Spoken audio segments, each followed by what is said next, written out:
Ignited Minds Tutorials recently released an informative video series on food security in India, specifically curated for Class 9 Economics in the CBSE curriculum. This video series aims to provide students with a comprehensive understanding of the critical topic of food security and its significance in India. Food security is a pressing issue in India, where a significant portion of the population still faces challenges in accessing nutritious food consistently. The videos outline the causes and consequences of food insecurity, along with highlighting various government initiatives to combat this alarming problem. The video series covers important aspects such as the public distribution system, PDS, ration cards, and the role of the Food Corporation of India, FCI, in ensuring food availability for all. It delves into the concepts of buffer stocks, minimum support price, MSP, and the role of farmers in food production. Additionally, the videos discuss challenges related to food storage, transportation, and distribution that contribute to food insecurity. The significance of agricultural reforms, technology adoption, organic farming, and cooperative societies is also explored in detail. By watching these videos, students will gain a deeper understanding of the economic factors affecting food security in India and the measures taken to address them. This knowledge will enable them to analyze the current scenario and contribute to finding sustainable solutions to ensure food security in the country.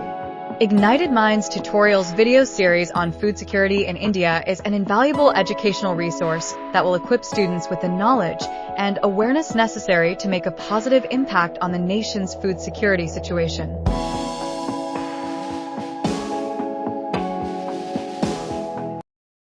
Okay, भाई साहब, we are going to start with this new chapter, food security in India. What do you mean by food security? हमारा जिस तरह से growing population है, उस तरह से अनाज की व्यवस्था करना एक बहुत बड़ा रिस्पॉन्सिबिलिटी है गवर्नमेंट का, ठीक है? क्योंकि हमारे यहाँ पे बहुत बार ऐसे केसेस हुए हैं जहाँ पे पर्याप्त मात्रा में अनाज उपलब्ध नहीं था, because of which a lot of people have suffered and died out of malnutrition. In fact, एक बंगाल फेमीन हुआ था, ठीक है? There was a Bengal famine that happened, which Bengal जिसको मतलब राइस प्रोडक्शन का हब माना जाता है, ठीक है? वहां पे सूखा पड़ा और इस सूखे के चलते millions of people had actually died, ठीक है? और ये एक झटके में हो जाएगा, क्योंकि पॉपुलेशन जिस रेट से ग्रो हो रहा है उसी रेट से भाई साहब मर भी सकता है अगर पर्याप्त मात्रा में फूड अवेलेबल नहीं है, ठीक है? So food was not available, because of which this resulted in a complete collapse of this entire thing. ठीक है? तो ये आपका भाई साहब complete collapse हो गया. So this was a food security. Okay. So we have to understand it. In our national song Vande Mataram, India is described as Sujalam, that is land of abundant fertility. ठीक है? आपने वंदे मातरम के song में सुना होगा इस word को. Sujalam means what? Land of abundant fertility, मतलब जहां पे बहुत ज्यादा फर्टिलिटी हो, जिस लैंड में, जिस लैंड की उपजाऊता बहुत ज्यादा हो. और एक्चुअली में ये सही भी है, ठीक है? लेकिन अगर हम प्रॉपरली एग्रीकल्चर को मैनेज नहीं करेंगे, प्रॉपरली एग्रीकल्चर हो जाने के बाद जो फूड गेन्स प्रोड्यूस हुए हैं उनको प्रॉपरली स्टोर नहीं करेंगे, तो प्रॉपरली भाई साहब वो लोगों तक पहुंचेंगे भी नहीं. So all these challenges have to be seen, understood, and properly managed in order to ensure that India is able to serve food at table of all individuals. Okay. Okay. So and Sufalam, that is land of abundant water. It means that यहाँ पे पर्याप्त मात्रा में पानी भी है और पर्याप्त मात्रा में एग्रीकल्चरल फर्टाइल सॉइल भी है, ठीक है? But in spite of this, every year the number of people going to bed hungry in India is approximately 190.7 million. एक बहुत बड़ा पॉपुलेशन हर रोज भूखा सोता है, ठीक है? So this is the amount of population that is going to bed hungry. क्या ये समझ में आ रहा है? ठीक है? And this is a drawback, ठीक है? तो देखो, आज की तारीख में हम बात कर रहे हैं कि कैसे लोग भूखे पेट सोने जा रहे हैं. एक टाइम था जब लोग भूखे पेट सोने जाएंगे और इतने ज्यादा भूखे होंगे कि अगली सुबह उठेंगे भी नहीं, उठ नहीं पाएंगे, उनकी मौत हो जाएगी. स्टारवेशन से हजारों लाखों की मौत हुई है इस कंट्री में ही, ठीक है? एक टाइम था. तो इज देयर एन इम्प्रूवमेंट? हाँ, इम्प्रूवमेंट तो है, लेकिन इम्प्रूवमेंट आपके एग्रीकल्चरेबल लैंड और इतने बड़े व्यवस्था के बावजूद भी नहीं है, ठीक है? So the number of people going to bed hungry in India is approximately 190.7 million. That's a huge number. Okay? That's a huge number. They are hungry not by choice. ये हंग्री बाई चॉइस नहीं है, ठीक है, because they have no choice, but because they have no choice, इनके पास कोई choice ही नहीं है, ठीक है। ऐसा नहीं कि देखो कभी कभी यार आपका स्टमक अपसेट है, नहीं यार आज खाना नहीं खाना है, डिनर बहुत लाजवाब बना रहेगा, तो भी आप खाना अफोर्ड नहीं कर सकते क्योंकि आपका स्वास्थ्य सही नहीं है, ठीक है। किसी किसी का भाई साहब होता है कि शाम के बाद नहीं खाना चाहिए, ऐसे बहुत लोग मानते हैं, तो लेट से उन्होंने नहीं खाया और बिना खाए सो गए, तो ये अलग अलग तरीके हैं, लेकिन ये सब बाई चॉइस है, विदाउट एनी चॉइस, हमारे पास ऑप्शन ही नहीं है खाना खाने का, ठीक है। तो अगर ऐसा चॉइस होगा देन इट इज बेसिकली, और ऐसा बहुत सारे गांव में है, बहुत सारे गांव में है। मैंने आपको शायद पहले भी एक एग्जांपल शेयर किया होगा, मैं उड़ीसा में था and I was basically travelling, आज से कुछ 20 साल पहले, ठीक है, आई वाज ट्रैवलिंग इन अ बस, और वो बस का ब्रेकडाउन हो गया, गवर्नमेंट बस थी वो, मैं किसी काम से गया हुआ था, और वो एक मतलब ऑलमोस्ट एक जंगल और एक गांव के बीच में वो बस रुक गई, तो हमारे पास और कोई ऑप्शन नहीं था कि पैदल चलो, और बस अब जो नियरेस्ट बस स्टैंड था वो कुछ 10-15 किलोमीटर दूर था, अभी 10 किलोमीटर दूर था शायद, 10 किलोमीटर चलना पड़ेगा, हमारे पास और कोई ऑप्शन बचा नहीं, और अगर बीच में कोई गाड़ी उड़ी मिल गई तो एकदम गांव खेड़े का रास्ता था, और उसमें काफी सारे आपके गांव भी आते थे, तो हम चल रहे हैं भाई साहब, चल रहे ठीक है, भूख तो लगनी वाली थी, तो मैं गांव में पहुंचा, और उस गांव में करीबन शाम हो चुकी थी, 6 साढ़े 6 बज चुके थे ऑलमोस्ट, ठीक है, और मुझे बहुत जोर की भूख लगी थी, कुछ लोग भाई साहब मेरे पीछे रह गए, कुछ लोग आगे निकल गए, मैं ही अकेला बचा था बेसिकली, ठीक है। सो जब मैंने एक होटल देखा, और होटल बंद ही पड़ा था, मतलब ऐसे लोग तो थे उसमें एक दो जन, मैंने बोला खाना चाहिए था मेरे को, ठीक है, कुछ भी, बोला कि नहीं कोई खाना नहीं मिलेगा, मैंने बोला भाई क्यों नहीं मिलेगा, 6 साढ़े 6 के बज रहे हैं, डिनर का टाइम तो 7-8 बजे तक होता होता है, अलग अलग जगहों पे अलग अलग होता है, कम से कम 8-9 बजे तो खुला होना चाहिए, बोले नहीं खाना मिलेगा ही नहीं यहाँ, मैंने बोला क्यों, बोले कि भाई साहब यहाँ पे हमारे गांव का नियम है कि हम 6 बजे के बाद कुछ भी नहीं पका सकते, हमारे यहाँ पे अनाज नहीं है, और अगर हम पकाना चालू करेंगे तो पब्लिक मैनेज करना मुश्किल हो जाएगा, मारा मारी चालू हो जाएगी।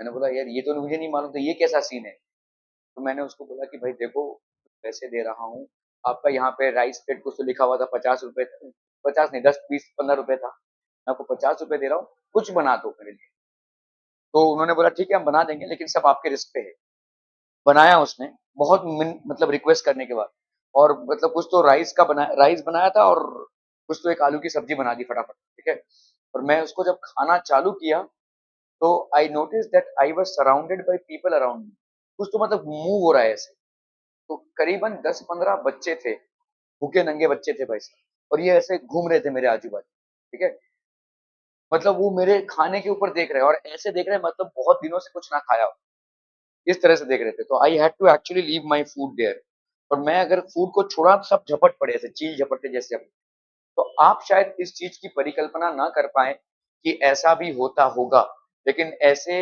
इंडिया में बहुत सारे स्टेट्स हैं जहाँ पे अभी भी लोग भूखे सो रहे हैं, ठीक है, और ये एक मैंने आपको इंसिडेंट बताया जो 20 साल पहले की बात है, और ये एक रिमोट एरिया था, ठीक है, उसमें ये मैंने ऐसा खुद एक्सपीरियंस किया है। So there are lot of people who are still, and lot of people मतलब 197 million people are still going to bed without feeding themselves properly, and that is not out of choice but by compulsion, उनके पास है ही नहीं, मजबूरी है उनकी, ठीक है, but because they have no choice. This chapter is all about the government's efforts to resolve this issue. Food security. Food is as essential for living as air is for breathing. तो हमारे लिए भाई साहब essential है. But food security means something more than getting 2 square meals. ठीक है, food security कुछ ज्यादा है, मतलब 2 टाइम का खाना मिले इससे भी कोई मामला कुछ ज्यादा है, ठीक है, it is more than that, ठीक है। Food security has following dimensions, आपका भाई साहब availability of food, accessibility of food and affordability of food, इसको लिख लीजिए भाई साहब। फूड सिक्योरिटी के ये डायमेंशंस हैं कि फूड की अवेलेबिलिटी क्या है, what is the availability of food, ठीक है, कितने मात्रा में ये अवेलेबल है, एक्सेसिबिलिटी कौन कौन लोगों को एक्सेस है, और अफोर्डेबिलिटी मतलब प्राइस क्या है, these are the 3 dimensions of food security.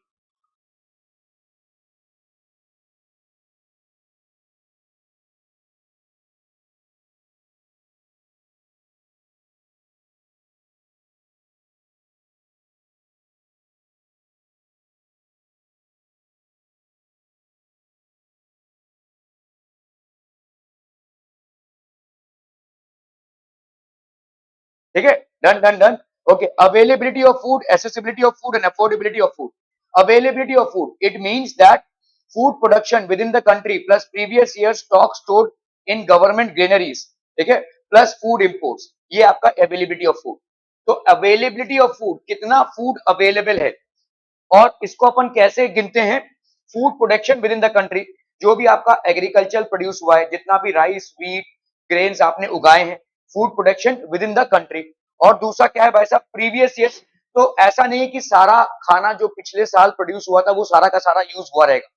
आपका व्हीट हो गया, राइस हो गया, ये साल दर साल स्टोर कर सकते हैं आप, ठीक है.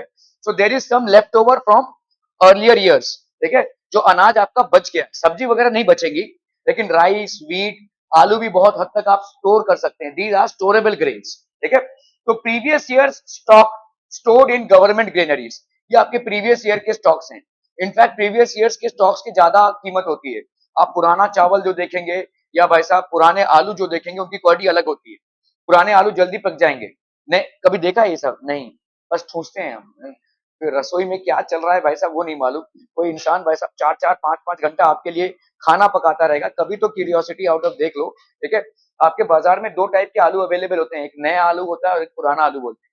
पुराना आलू जो होता है वो एकदम गोल मटोल सा होता है, और इसका स्किन में ज्यादा, और नया आलू जो होता है उसके स्किन में ऐसे भाई साहब मलेरिया टाइप होता है. बहुत जगह पे अच्छे. तो आपका नया आलू जो है वो ऐसा होता है. इसको अगर आप उबालेंगे तो आपको ज्यादा टाइम लगेगा, ठीक है. इसकी जब भाजी बनाएंगे तो उसका टाइम ज्यादा लगेगा, ठीक है. पुराने आलू में जल्दी बन जाएगा. इसका टेस्ट भी थोड़ा मैटर करता है. खैर, previous year stock stored in the government granaries, government के ग्रेनरीज में प्रीवियस ईयर का स्टॉक रहता है, प्लस फूड इंपोर्ट्स. क्या हमारा कंट्री सारी चीजों को भाई साहब प्रोड्यूस कर सकता है? तो answer is no. There are lot of things which we have to import, ठीक है. There are lot of things which we are in deficit, और उनको हमको इंपोर्ट करना पड़ता है. तो ये तीन चीजों से आपका बनता है क्या? Availability of food. चलिए फटाफट से इसको लिख लीजिए जरा सा. अवेलेबिलिटी ऑफ फूड इन तीन चीजों से बनता है.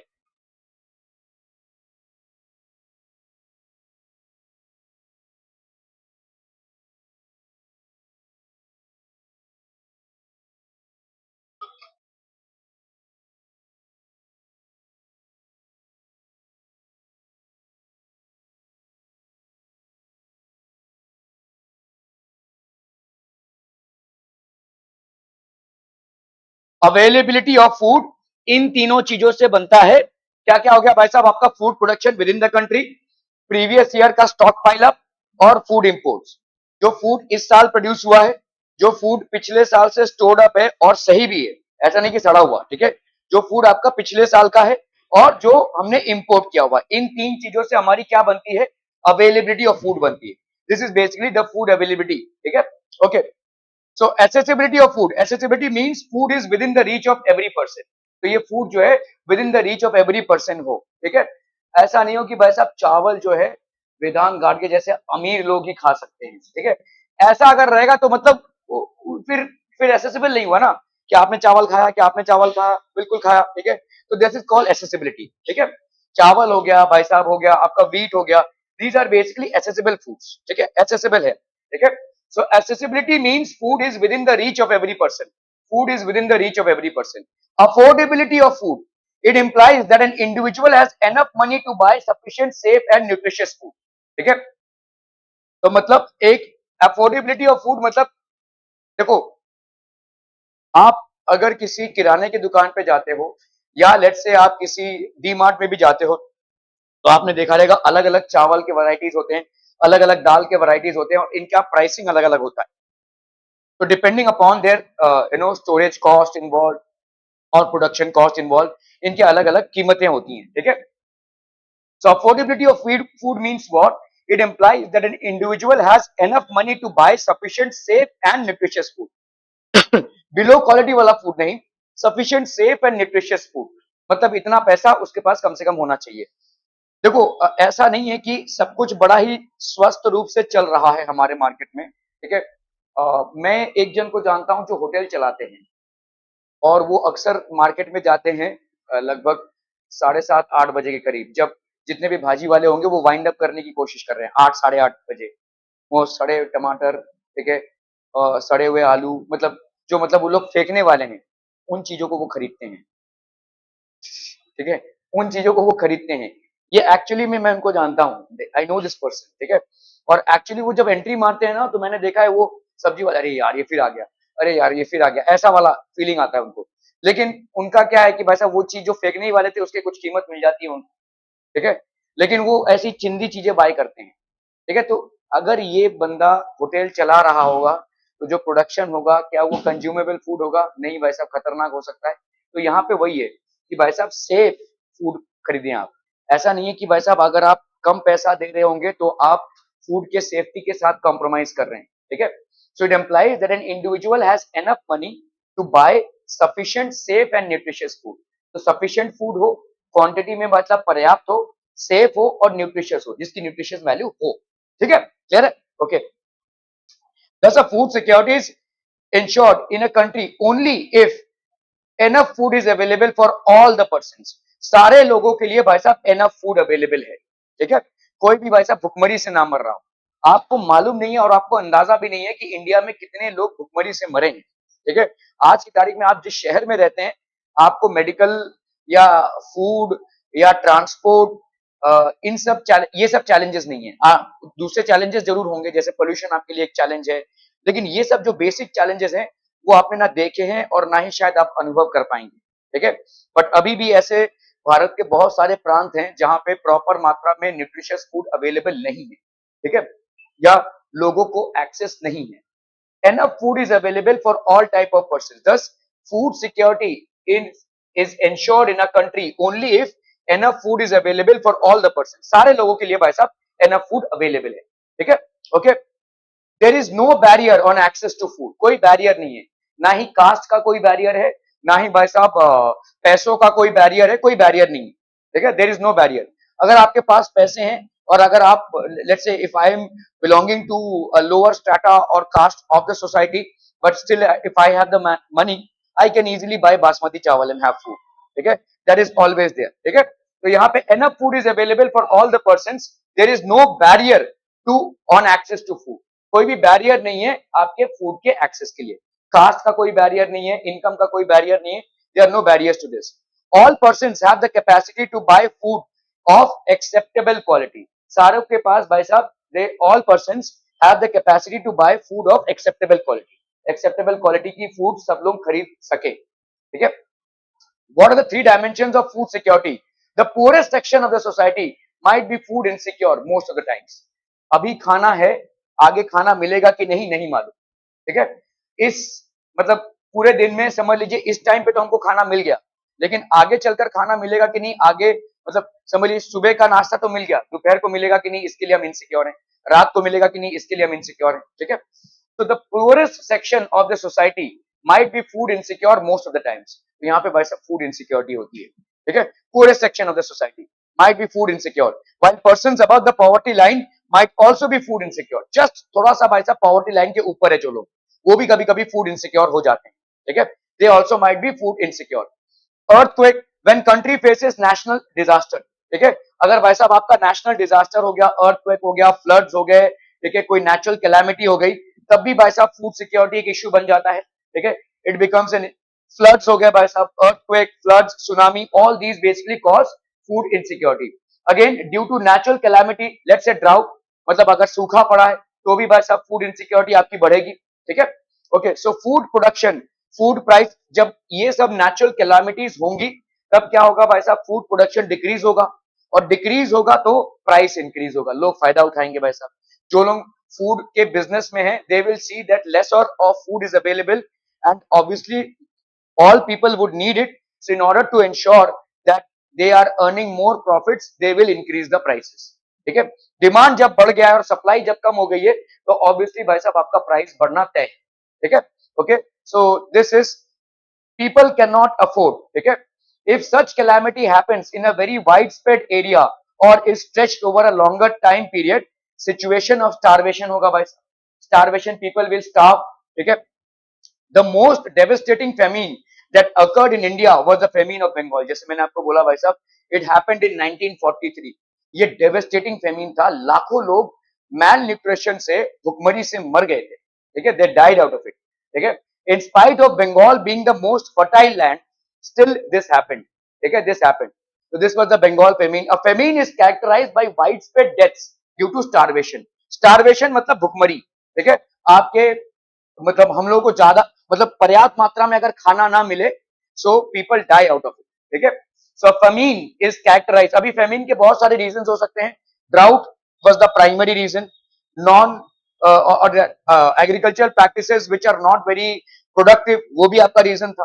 तो ये सारी चीजें होती है भाई साहब. फसल ना होना and epidemics caused by forest, ठीक है, by forced use of contaminated water और decaying food. लोगों ने सड़ा हुआ खाना चालू किया, ठीक है, पानी गंदा था, इसके लिए भी बहुत सारे एपिडेमिक्स फैले. और ये एपिडेमिक्स जब फैले तो डिजीजेस फैली तो भाई साहब किसी भी डिजीज के इलाज के लिए बहुत जरूरी है कि आप पर्याप्त मात्रा में न्यूट्रिशियस फूड को कंज्यूम करें, लेकिन लोगों के प्लेट में खाना ही नहीं था, ठीक है. So this was the huge tragedy that happened and loss of body resistance due to weakening from starvation, ठीक है. बॉडी रेजिस्टेंस भाई साहब आपका वीकन हो जाता है ड्यू टू स्टारवेशन, ठीक है. मैंने अक्सर ये एग्जाम्पल भी शेयर किया रहेगा. मेरे दादाजी जो है तो डॉक्टर थे, तो उनका मतलब जब रिटायर कर गए थे तो there was a room in which he used to sit and people used to visit him. और हमारे उसमें ना जो रूम था जहाँ पे वो बैठते थे शाम के टाइम पे या सुबह के टाइम पे, वहां पे एक डब्बा रहता था. उस डब्बे में रहता था चावल और उसमें रहता था भाई साहब एक कटोरी. तो जो भी आता था, भिखारी लोग आते थे तो हम दे देते थे ऐसा, वो भी दे देते थे. तो एक दिन मैंने ऐसे ही बोला कि ये इससे फायदा क्या है? लोग आ रहे हैं आपके पास, 8-10 लोग आ जाते हैं, आप भाई साहब वो एक कटोरी चावल उनको दे देते हो, लेकिन गरीबी तो इससे नहीं जाएगी ना. आपके चावल दान करने से गरीबी तो नहीं जाएगी. तो उन्होंने बोला हाँ सही है, मेरे चावल दान करने से गरीबी नहीं जाएगी और शायद इनका पेट भर भी जाए या ना भी भरे, ये भी मुझे नहीं मालूम, लेकिन मैं ये काम इनके भलाई के लिए कर रहा हूं ऐसा नहीं है. मतलब ऐसा मतलब दान के लिए कर रहा हूं ऐसा भी नहीं है. ये मैं काम आदतन कर रहा हूं क्योंकि मैं जब डॉक्टर था, मतलब he was a doctor basically, और तभी ये 1943 का फेमाइन चल रहा था. और आपने देखा रहेगा कि पहले ना डॉक्टर्स घरों पे विजिट करते थे.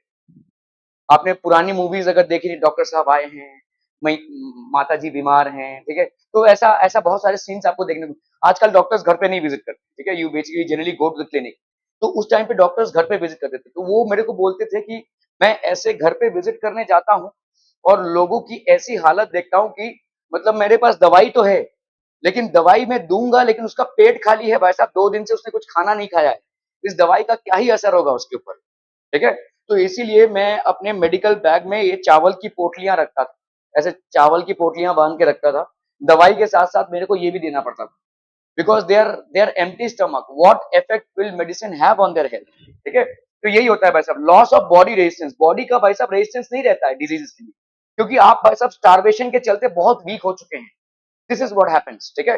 तो on in addition to being malnourished, the problem is that even if I am suffering from a disease, my body resistance drops significantly if I am not consuming nutritious or at least a balanced diet, ठीक है.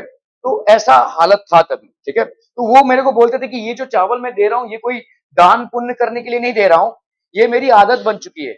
मैंने जितने भी साल practice किया था उसमें से एक बहुत बड़ा टाइम मेरा 1943 बंगाल फेमिन में गया है और 5-6 साल मेरी आदत ही बन गई थी भाई साहब इस तरह से मेडिसिन के साथ एक चावल की पोटली भी दे देना, और वही चल रहा है अभी भी. तो this is just out of habit that I have gathered, ठीक है, जो it was making sense to me, ठीक है. But this is what happened in Bengal famine. This famine killed nearly 30 lakh people. 30 lakh लोग मारे गए थे in the province of Bengal. 30 lakh people सिर्फ बंगाल में मारे गए थे. अभी आप सोचिए बंगाल में जो राइस प्रोडक्शन होता है वो पूरे इंडिया में फैलता है. तो जहां पे राइस प्रोडक्शन मेन होता है, rice production mainly happens in Bengal and Kerala, ठीक है. तो जहां पे आपका राइस प्रोडक्शन हो रहा है वहीं पे अगर 30 लाख लोग मर गए होंगे तो पूरे इंडिया में कितने मरे होंगे, ठीक है. We have lost count of it, ठीक है. So 30 lakh people, this famine killed nearly 30 lakh people in the province of Bengal itself. The agricultural laborers, fishermen, transport workers and other casual laborers were affected the most by dramatically increasing price of rice. ठीक है भाई साहब. और देखो food के जो चीजें हैं ना वो गवर्नमेंट पूरी पूरी कंट्रोल नहीं कर पाती है, ठीक है. जैसे आलू के दाम, सब्जियों के दाम गवर्नमेंट पूरी पूरी कंट्रोल नहीं कर पाती है. राइस के दाम ये नहीं कर पाएगी, ठीक है, बिकॉज इसमें काफी सारे फैक्टर्स इन्वॉल्व हैं. तो भाई साहब लोग खेलने के लिए इसमें खेल जाते हैं.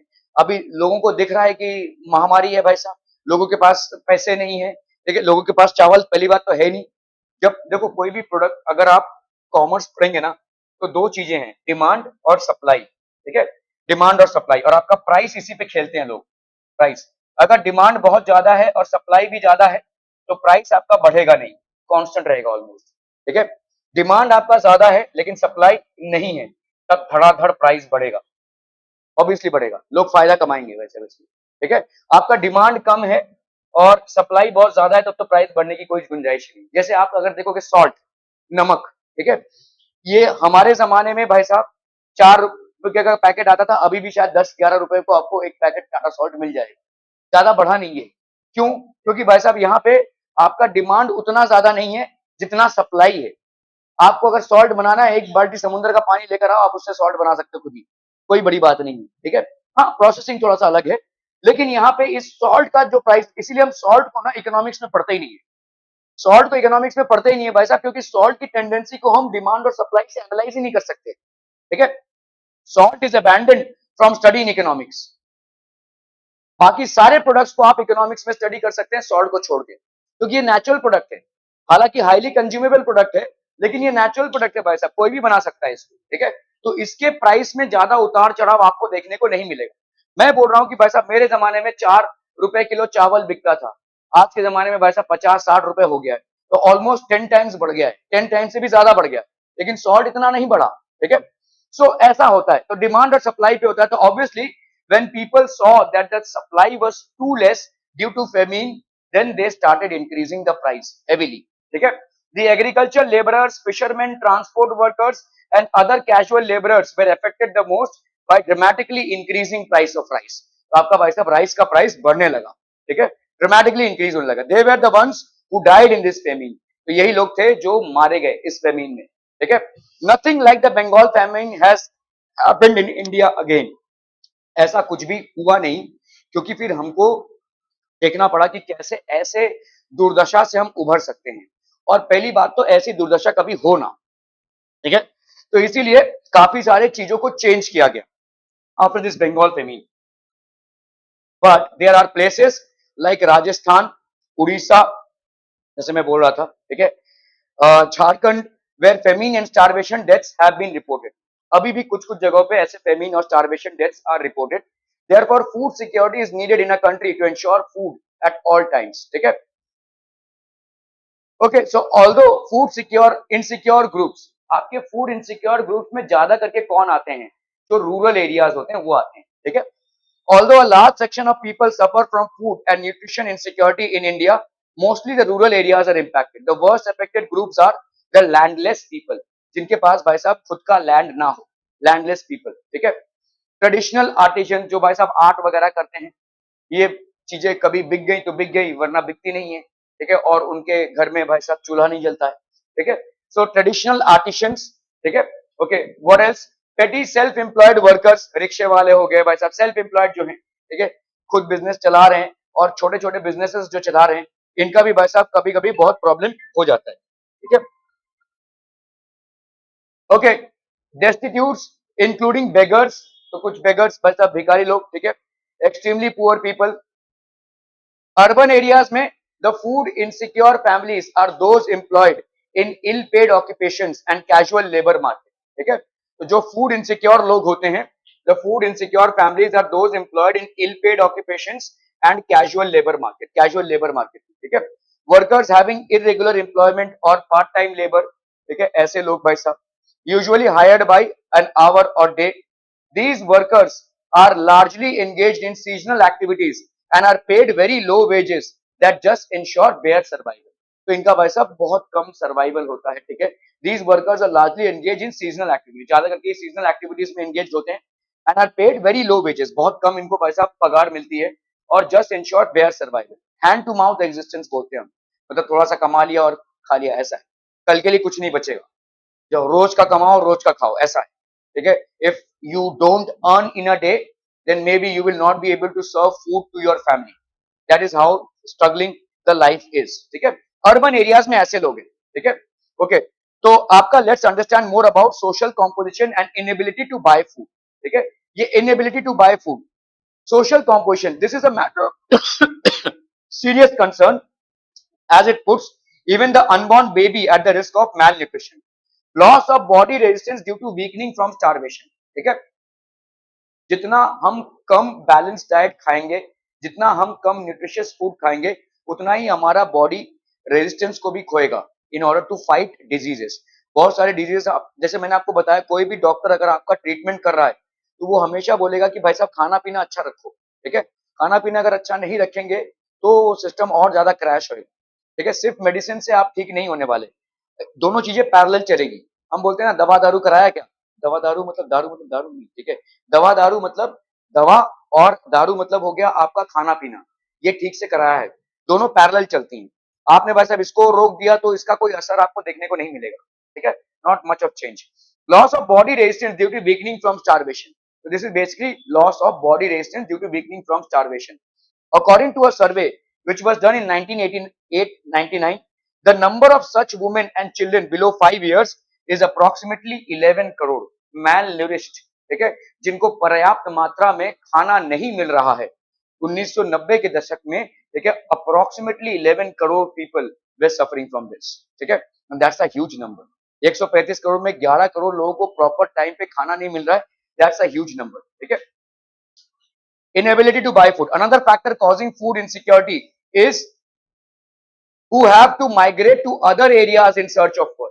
ठीक है, सो कभी कभी भाई साहब दूसरे जगहों पे जाना पड़ता है, और दूसरे जगहों पर जाने के बाद आपका एक्सपेंसिव, देखो ऐसा लगता है कि जो लोग गांव में हैं उनको लगता है कि शहर के लोग बहुत कमाएंगे, वहां पे हम जाएंगे तो भाई साहब पैसा छापेंगे और हमारा भाई साहब सब कुछ ठीक हो जाएगा।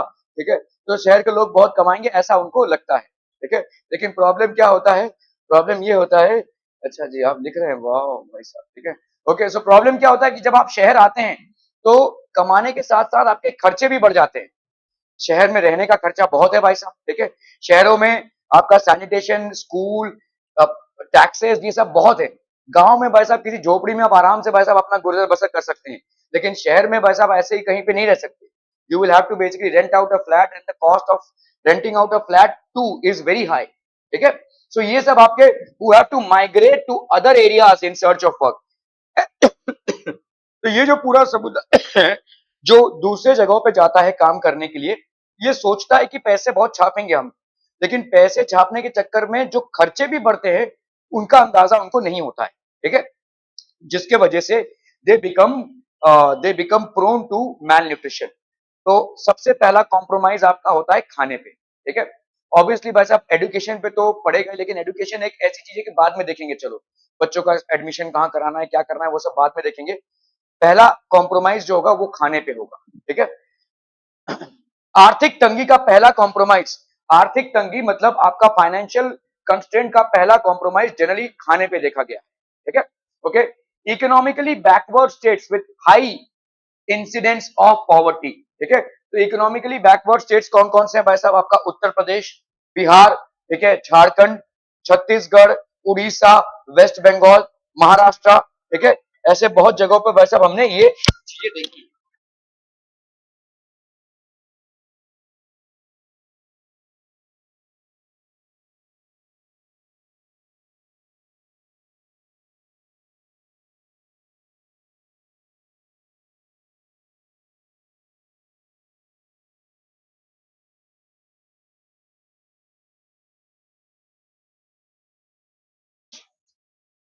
सो economically backward states with high incidence of poverty, तो ये आपके इकोनॉमिकली बैकवर्ड स्टेट्स है which have got high incidence of poverty and remote areas are food insecure. यहाँ पे भाई साहब फूड प्रॉपर मात्रा में नहीं मिलती है। ठीक है, hunger is not just an expression of poverty, it brings about poverty. ठीक है, हंगर आपका भाई साहब पॉवर्टी का एक्सप्रेशन नहीं है, ये पॉवर्टी लाता भी है। ठीक है, it brings about poverty. The attainment of food security therefore involves eliminating current hunger and reducing the risk of future hunger.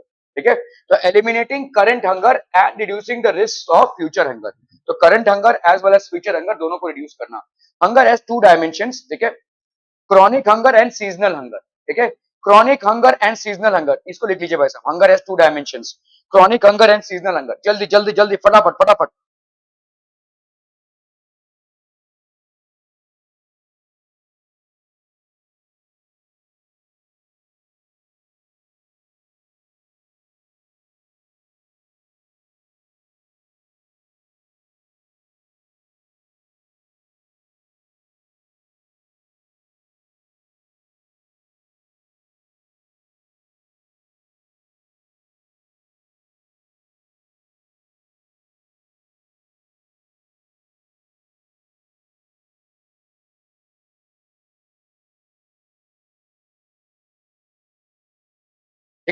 So there is something called as chronic hunger and there is something called as seasonal hunger. So what is chronic hunger? Chronic hunger is basically it is a consequence of diets persistently inadequate in terms of quantity or quality. ठीक है, आपने कोई खाना खाया तो आप देखोगे जब आप लंच करते हो तो बहुत देर बाद आपको भूख लगेगी। स्नैक्स जब आपने लिया तो वो टेम्परेरी सा होता है, वो ज्यादा देर आपके भूख को रोक कर नहीं रख सकता। ठीक है, तो कभी कभी जैसे आपने जब ऐसा चिप्स खा लिया, चिप्स आपका डिनर बन सकता है क्या? चिप्स आपका लंच बन सकता है क्या? नहीं। तो एक स्नैक्स खाने में और आपका एक प्रॉपर भरपूर लंच खाने में फर्क क्या है? लंच आपको बहुत देर तक फिलअप रखता है, चिप्स आपका भाई साहब टेम्परेरी होता है, आधा घंटा, 1 घंटा, 2 घंटे बाद फिर। ठीक है, so you will feel hunger. तो आपका अगर ऐसा क्रॉनिक हंगर का केस है, बार बार अगर किसी को भूख लग रही है तो इसका मतलब जब उसको खाना परोसा जा रहा है वो इनएडिक्वेट है, पर्याप्त मात्रा में उसको खाना नहीं दिया गया है, until unless that person is suffering from some disease। ठीक है, इन टर्म्स ऑफ क्वांटिटी और क्वालिटी, मेरा एक दोस्त था और एक्चुअली हम लोग जब हॉस्टल में थे तो प्रॉब्लम ये हुआ कि उसको बहुत भूख लगती थी, बहुत भूख मतलब बहुत भूख। वो मेस में जाता था हॉस्टल में, 13 रोटियां एक साथ खा रहा है, मैं 3-4 खा गया तो ठीक है, वो 13-14 रोटी खा जाएगा और अगले 1 घंटे में फिर से भूख लग जाएगा उसको।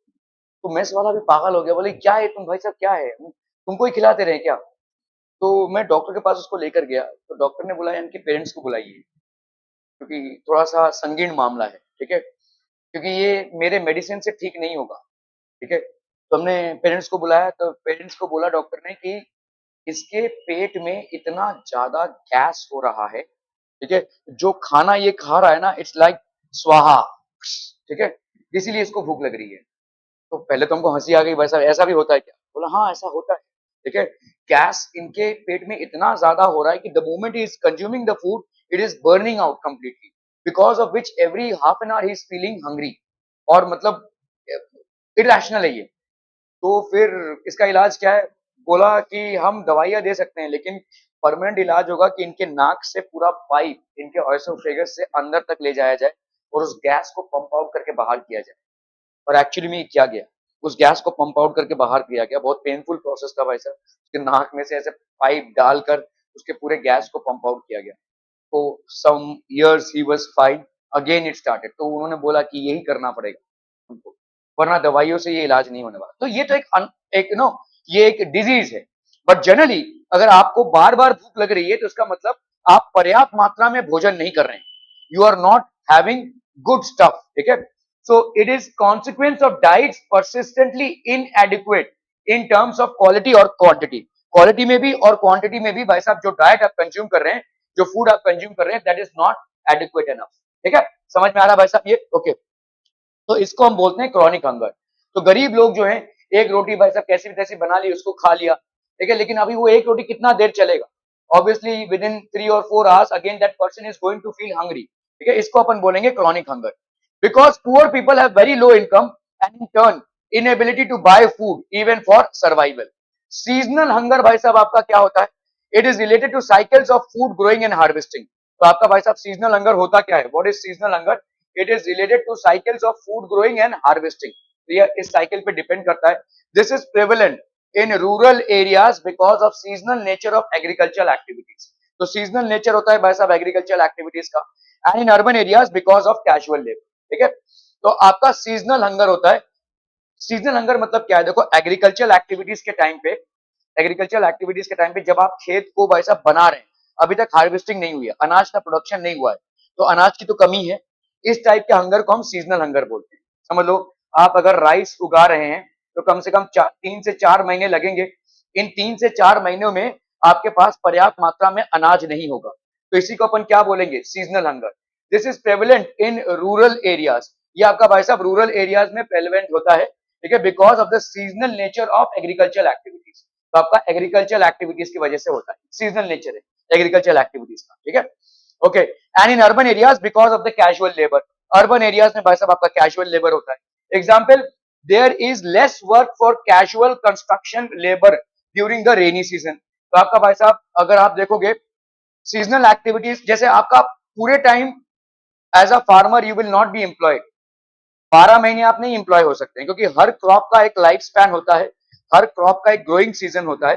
तो 12 महीने किसी फार्मर को काम मिले, ये ऑलमोस्ट नेक्स्ट टू इम्पॉसिबल है, अनटिल अनलेस बहुत कैलकुलेटेड वे से फार्मिंग हो रही हो, और वो जो जनरली पॉसिबल नहीं होता, या जो जनरली नहीं होता, बहुत ठंडी लग रही है। ओके, सो ये भाई साहब आपका एग्रीकल्चर या रूरल एरियाज में होता है। शहरी इलाकों में क्या होता है, ज्यादा करके रेनी सीजन में आपका कंस्ट्रक्शन नहीं होता है, कैसे करेंगे, ठीक है। So there is less work for casual construction labour during the rainy season.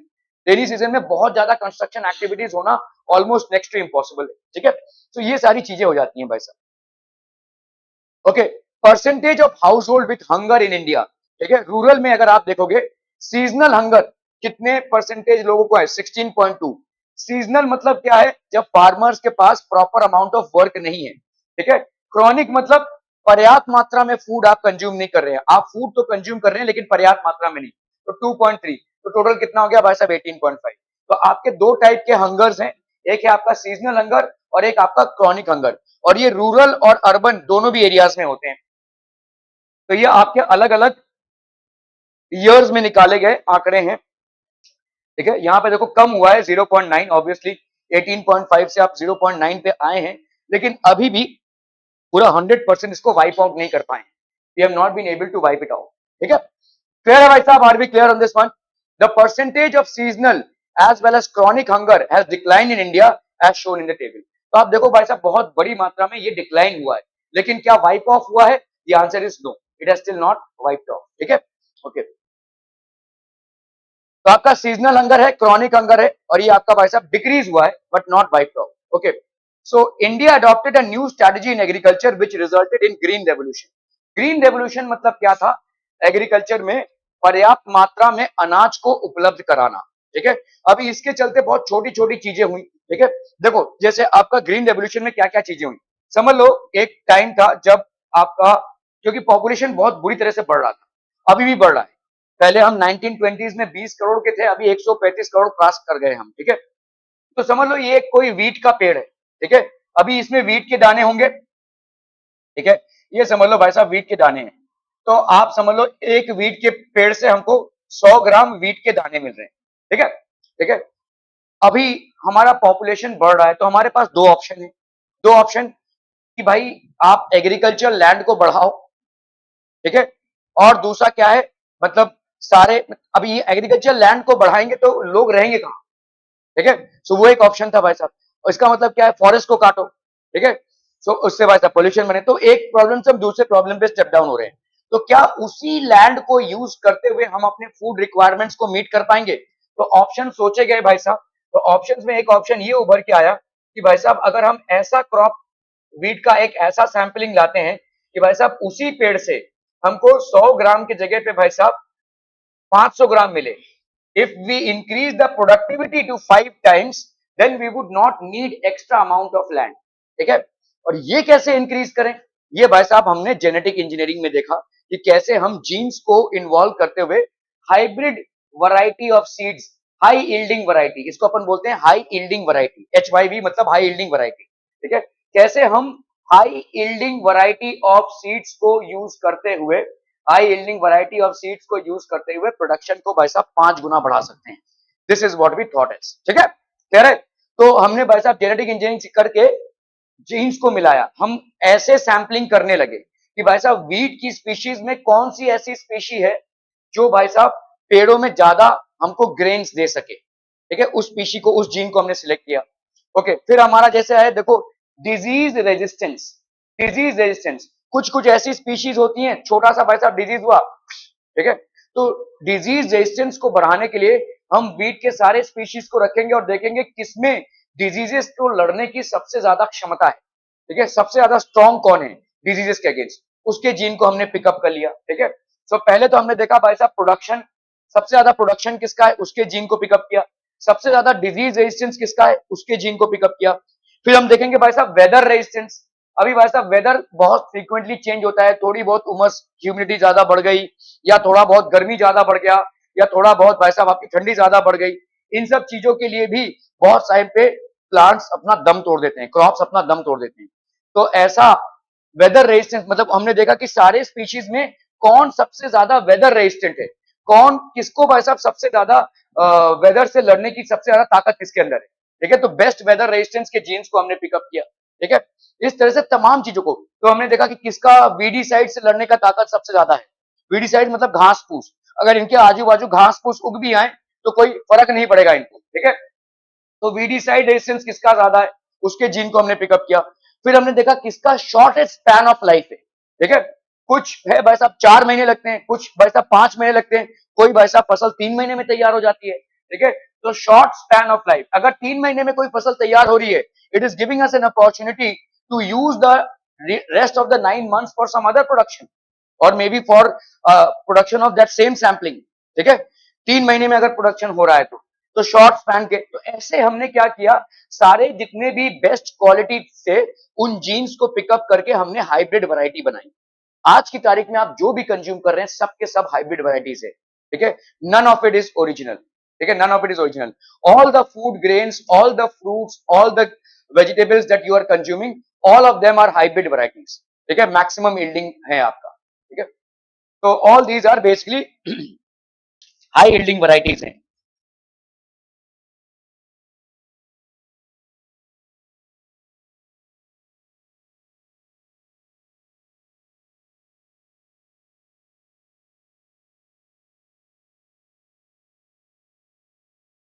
So all these are high yielding varieties, ठीक है। After independence, Indian policy makers adopted all measures to achieve self sufficiency in food grains. तो उन्होंने देखा भाई साहब ये बार बार का हमारा जो टेंशन हो रहा है, बार बार का जो हमारा हम इस दुविधा से गुजर रहे हैं, बार बार जो लोग मारे जा रहे हैं, मैल नरिशमेंट है, हम वीक हैं, तो इन सब चीजों से after independence Indian policy maker, जो भी इंडियन पॉलिसी मेकर्स हैं, उन्होंने भाई साहब सीरियसली थिंकिंग, तो they started adopting measures to gain self-sufficiency in the production of food grains. ठीक है। India adopted a new strategy in agriculture which resulted in the green revolution, especially in the production of wheat and rice. तो wheat and rice ऐसे crops हैं या ऐसे food grains हैं जो all over India consume किए जाते हैं. This is basically a staple diet. ठीक है। So right from Kashmir to Kanyakumari and right from east to west coast, everybody at some part of time during the day is going to consume wheat and rice. ठीक है। तो ये ऐसा था भाई साहब, India adopted, okay. Indira Gandhi, the then prime minister of India, officially recorded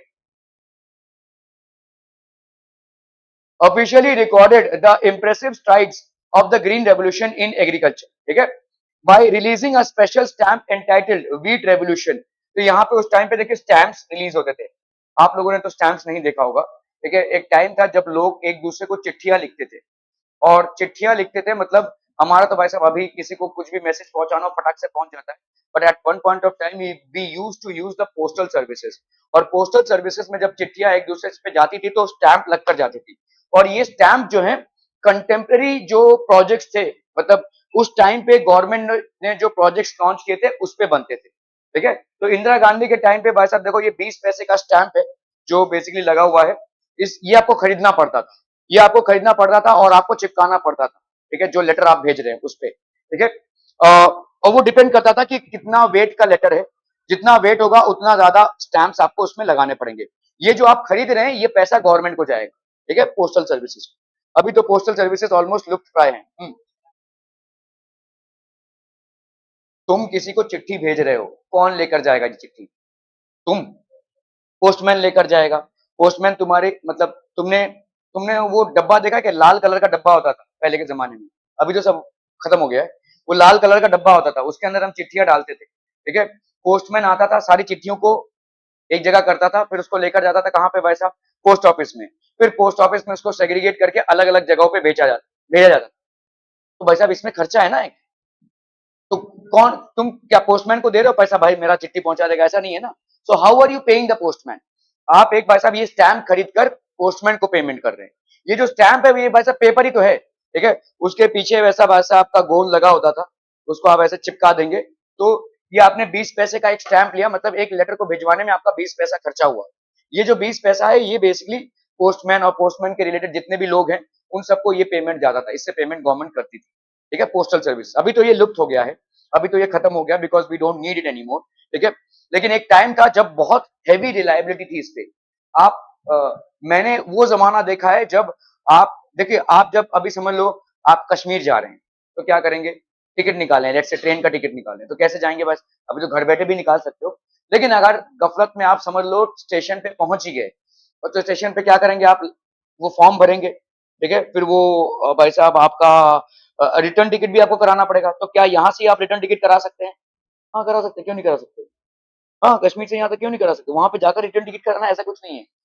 फिलहाल तो तुम घर बैठकर भी कर सकते हो इसको, ठीक है, घर बैठकर भी भाई साहब रिटर्न टिकट बुक करा सकते हो, कोई दिक्कत नहीं, कहीं से भी कहीं का रिटर्न टिकट ले सकते हो आप।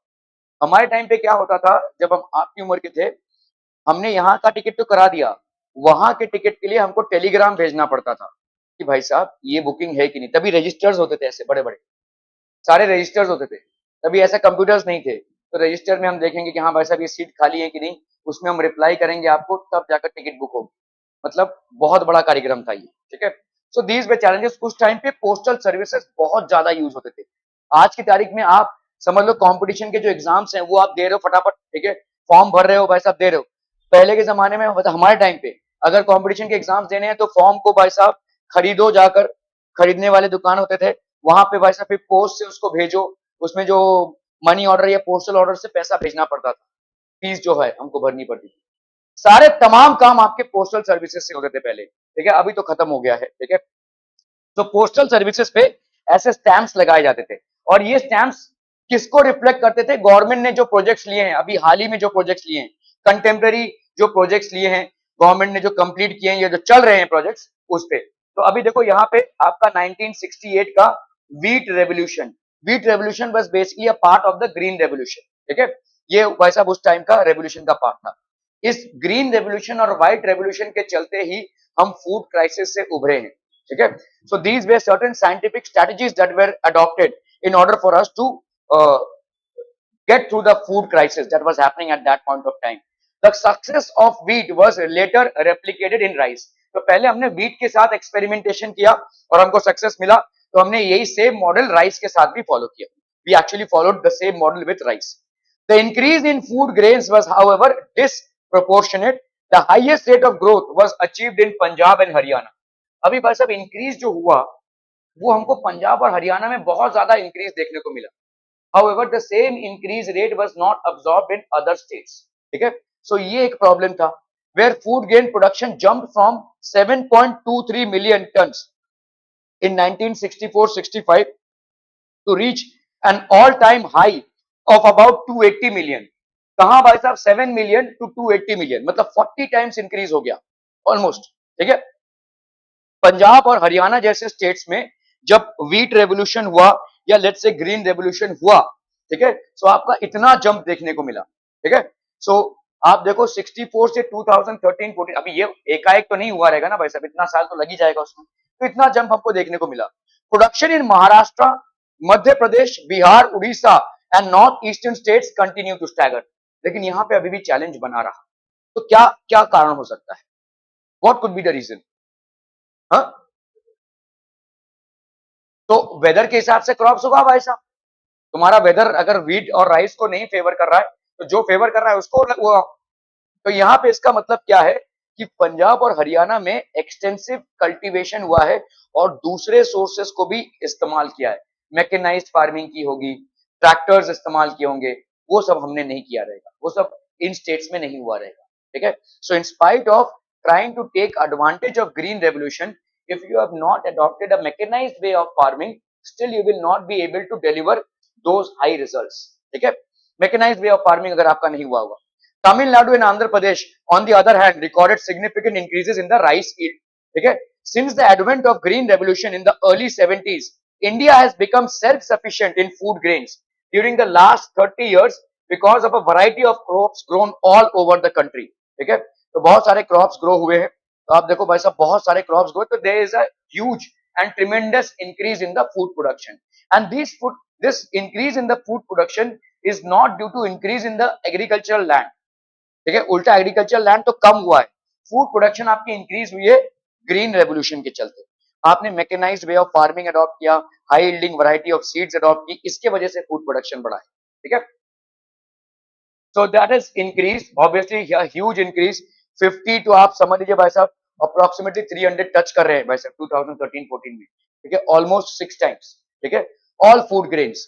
इन 1960-61 production was a little above 50 million tons. ठीक है, 50 million tons, and in 2013-14 it rose to approximately 280 million tons. ठीक है, so एक बहुत बड़े पैमाने पे आपका फूड ग्रेन्स का इंक्रीज हुआ. The availability of food grains has further been ensured with a carefully designed food security system by the government. तो देखो अभी तो हो गया, एक समस्या का निवारण तो हो गया कि हमको पर्याप्त मात्रा में ग्रेन्स को मैन्युफैक्चर करना है. ठीक है, वो हमने ग्रीन रेवोल्यूशन से भाई साहब उस क्राइसिस को तो सॉल्व कर लिया. अभी दूसरा क्राइसिस है कि ये डिस्ट्रीब्यूशन कैसे हो. ठीक है भाई, फूड ग्रेन्स का मैन्युफैक्चर होना ही ये जरूरी नहीं है कि भाई साहब वो डिस्ट्रीब्यूट भी होगा. हो सकता है अगर प्रॉपरली डिस्ट्रीब्यूट नहीं हुआ, ठीक है, और कुछ ही जगहों पर ठीक से डिस्ट्रीब्यूट हुआ तो वहां पे तो फूड क्राइसिस सॉल्व होगा, लेकिन बाकी के इलाकों में फूड क्राइसिस की सिचुएशन बनी रहेगी. ठीक है, so we have to actually, तो गवर्नमेंट को भाई साहब एक फूड सिक्योरिटी सिस्टम को इवॉल्व करना पड़ा. कभी भी कुछ भी आपदा आ सकती है, प्राकृतिक आपदा कहकर नहीं आती है. लेट्स से सुनामी हो गया, या भाई साहब आपका अचानक से लैंडस्लाइड हो गया, फ्लड्स हो गए. ठीक है, so there are lot of things that can happen all of a sudden, and when these things happen you are not prepared for it, और you are not prepared for the eventuality. ठीक है, तो उस time पे आप क्या करेंगे. ठीक है, मुझे याद है हम जब कॉलेज में थे, हॉस्टल में थे एक्चुअली, तो यहाँ पे गुजरात में एक बहुत बड़ा भूकंप आया भुज एरिया में. ठीक है, सो एक्चुअली वो जो भूकंप आया था उसमें बहुत लोग हताहत हुए थे, बहुत भयंकर भूकंप था ये. तो उस टाइम पे हमारे कॉलेज में मतलब वॉलंटियर्स पूछे थे कि आप लोग यंग लोग हैं, कोई वहां पे जाएंगे क्या. तो मैं गया था, और मेरे साथ और भी 2-3 जन थे. तो हम लोग ना कैसा, हमको ना मतलब गवर्नमेंट ने गाड़ियां दी थी, एक ट्रक दिया था बेसिकली, और ये ट्रक में हम खाना, ये खिचड़ी वगैरह बनाकर ऐसा लोगों को गांव में बांटते हुए जा रहे हैं. ठीक है, बिकॉज फूड एक ऐसा चीज है जिसके बिना आप नहीं रह सकते. तो लोग भाई साहब ऐसे कैंप लगा कर रह रहे थे. ठीक है, तो अलग अलग कैंप्स थे, अलग अलग जगहों पे कैंप्स लगाए गए. घर भाई साहब सब तहस नहस हो चुका है. Where would people stay. So government had put up camps in many areas. ठीक है, तो इन कैंप्स, क्योंकि आपका कहीं पे जब भूकंप आता है तो उसके 4-5 दिन क्या 1 महीने तक भूकंप आता ही रहता है, वो ड्रु ड्रु ड्रु ड्रु ऐसा आता ही रहता है भाई साहब.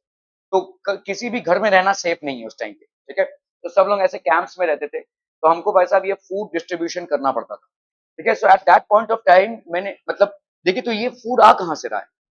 हमने तो चलो बना दिया, चावल दाल हमको मिला, हमने खिचड़ी उसकी बना दी, लेकिन ये आ कहां से रहा है. ठीक है, सो ये आ रहा है भाई साहब गवर्नमेंट के रिजर्व से. ठीक है, गवर्नमेंट फूड को भाई साहब रखती है, अनाज को रखती है ऐसे क्राइसिस सिचुएशंस में डील करने के लिए. तो availability of food grains has further been ensured with a carefully designed food security system. तो ये सिस्टम क्या है भाई साहब, आपका फूड सिक्योरिटी सिस्टम है बाय द गवर्नमेंट. ये एक फूड सिक्योरिटी सिस्टम है जहां पे ग्रेन्स को प्रॉपरली स्टोर करके रखा गया है, ताकि कोई आपदा अगर आती है तो उसको हम यूज कर पाए. ठीक है, क्लियर है. तो हमने तो भाई साहब चावल दाल बनाया और खिचड़ी बनाया, हमने करीब एक हफ्ते तक भाई साहब हम ऐसा ही डिस्ट्रीब्यूट करते रहे. गाड़ी भी गवर्नमेंट की थी, ये चावल दाल जो था वो भी गवर्नमेंट का था. हमारा काम था इसको पकाना और डिस्ट्रीब्यूट करना. ठीक है, सो उस टाइम पे मुझे एहसास हुआ कि आ कहां से रहा है. It is coming from the government storage of food grains. ठीक है, तो this has to be done. This system has 2 components. तो आपके 2 कंपोनेंट्स हैं भाई साहब, एक बफर स्टॉक और एक पब्लिक डिस्ट्रीब्यूशन सिस्टम. लिख लीजिए भाई साहब, फूड सिक्योरिटी जो स्टोरेज ऑफ ग्रेन्स है, एक है भाई साहब आपका बफर स्टॉक और एक है आपका public distribution system, PDS. Ration card है तुम्हारा? हाँ, और व्हाइट वाला क्या होता है? अरे मैं पूछ रहा हूँ, व्हाइट वाला है लेकिन व्हाइट वाला होता क्या है? नहीं मालूम? किसी को मालूम है राशन कार्ड, किसी के पास है राशन कार्ड, किसी का नाम है राशन कार्ड में? अब बड़े भाई साहब रईस लोग हैं यहाँ पे, इनको राशन कार्ड का क्या मालूम होगा. राशन मतलब क्या होता है? राशन मतलब क्या होता है? खाने पीने की चीजें, है ना. तो अगर आपको गवर्नमेंट कार्ड दे रही है तो उसका मतलब क्या है? सस्ते में प्रोवाइड किया जा रहा है. ठीक है, आपके इनकम के हिसाब से गवर्नमेंट आपको एक राशन कार्ड देती है. ठीक है, और इस राशन कार्ड से आप किसी राशन की दुकान से सस्ते में चीजों को उठा सकते हैं. किसी राशन की दुकान से मतलब डीमार्ट नहीं. ठीक है, जो गांव के दुकानें होती हैं, गांव में ऐसे राशन शॉप्स होते हैं, और इन राशन शॉप्स में गवर्नमेंट ग्रेन्स को लाया जाता है. ठीक है, तो आप भाई साहब समझ लो, अगर चावल लेट से 50 रुपए किलो है, कहीं पे किसी एक चावल का जो वैरायटी है वो लेट से 50 रुपए पर किलो है, आपको राशन के शॉप में शायद वो भाई साहब 8 या 10 रुपए केजी में मिल जाए, ठीक है। तो गवर्नमेंट इन फूड ग्रेन्स को एक पब्लिक के लिए अफोर्डेबल बनाता है, ठीक है। That is called public distribution system, इसको अपन बोलते हैं पीडीएस। इसके चलते आपके भाई साहब ये गवर्नमेंट सेंटर्स हैं जहां पे ऑथराइज तरीके से ये गवर्नमेंट के ग्रेन्स स्टोर किए जाते हैं और इन्हीं ग्रेन्स को डिस्ट्रीब्यूट किया जाता है। हाँ, ये जरूर है कि पीडीएस में बहुत झोल हो जाता है, ठीक है। हम इंडियंस हैं भाई साहब, बिना झोल किए हुए हम सांस कैसे लेंगे, ठीक है। तो हम करते क्या है भाई साहब, अभी गवर्नमेंट ने मुझे दिया है भाई साहब 100 क्विंटल, लेट से 1000 केजी कोई अनाज का दिया है, इसको भाई साहब मुझे पब्लिक डिस्ट्रीब्यूशन के सिस्टम के तहत लोगों को देना है। मैं क्या करूंगा भाई साहब, 800 केजी का अनाज और उसमें डाल दूंगा 200 केजी के कंकड़, ठीक है। अब भाई साहब मैं इसको बेचूंगा, अभी ये 200 केजी जो मैंने निकाल लिया इस अनाज से, उसको भाई साहब ब्लैक में मैं बेच दूंगा। भाई यहाँ पे अगर 50 रुपए किलो है तो मुझे कम से कम 30 रुपए किलो तो मिल ही जाएंगे ना, और 30 का 30 मेरे लिए प्रॉफिट ही है, क्योंकि मैंने एक पैसा भी इसमें इन्वेस्ट नहीं किया खरीदने को। तो 30 रुपए किलो के हिसाब से मैंने अगर इसको बेच दिया तो 30 रुपए किलो हो गया, और भाई साहब मैंने 200 किलो बेच दिया, फटाफट भाई साहब 6000 रुपए का मुनाफा, ठीक है। मतलब विदाउट एनी इन्वेस्टमेंट मुझे 6000 रुपए का मुनाफा हो गया। तो ऐसे चीजें होती हैं और इसीलिए गवर्नमेंट इंस्पेक्शन होते हैं इन जगहों पे, ठीक है। कभी कभी क्या करते हैं भाई साहब, राशन की दुकान वाले बंद करके रख देते हैं। अरे लोग भाई साहब लाइन में खड़े हैं, नहीं भाई साहब अभी राशन बंद है, कोई राशन है ही नहीं, ये है वो है, दुनिया भर का करते हैं। तो बहुत सारी चीजें हैं जो आपको राशन शॉप में मिलती हैं, जैसे आपका केरोसिन मिलता है, ठीक है। जहां पे अभी अभी तक सब गैस आ गया है तो केरोसिन तो नहीं। अभी जैसे आपका चावल हो गया, राइस और व्हीट हो गया, शुगर हो गया, जो तमाम चीजें हैं जो आपके रोज, दाल हो गया, ये सारी चीजें मिलती हैं जो आपके स्टेपल डाइट में आता है। वो सारी चीजें राशन शॉप्स में कम दामों में मिलती हैं, ठीक है।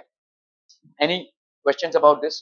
तो राशन के कार्ड होते हैं अलग अलग, आपके इनकम लेवल पे अलग अलग कार्ड होते हैं। तो आपका ऑरेंज कार्ड होता है, व्हाइट कार्ड होता है, ये आपके इनकम लेवल्स पे होता है, ठीक है। तो इन राशन कार्डों पे आपको राशन मुहैया कराई जाती है, ठीक है, क्लियर है? ओके, सो ये हो गया आपका पब्लिक डिस्ट्रीब्यूशन सिस्टम। तो पब्लिक डिस्ट्रीब्यूशन सिस्टम में गवर्नमेंट ने किया क्या है, किसानों से अनाज को खरीदा है और इस अनाज को सस्ते में उपलब्ध कराया है। वेलफेयर प्रोग्राम है ये, ठीक है। उसी दाम पे खरीदा है जिस दाम पे वो बेच रहे हैं दूसरों को, किसान से, और एट अ लॉस गवर्नमेंट ने पब्लिक डिस्ट्रीब्यूशन सिस्टम में इसको डाला है। क्या ये समझ में आ रहा है? गवर्नमेंट ने भाई साहब, देखो एक किसान है, वो समझ लो कोई अनाज प्रोड्यूस कर रहा है और उसको बाजार में उसका कीमत मिल रहा है ₹30 पर केजी।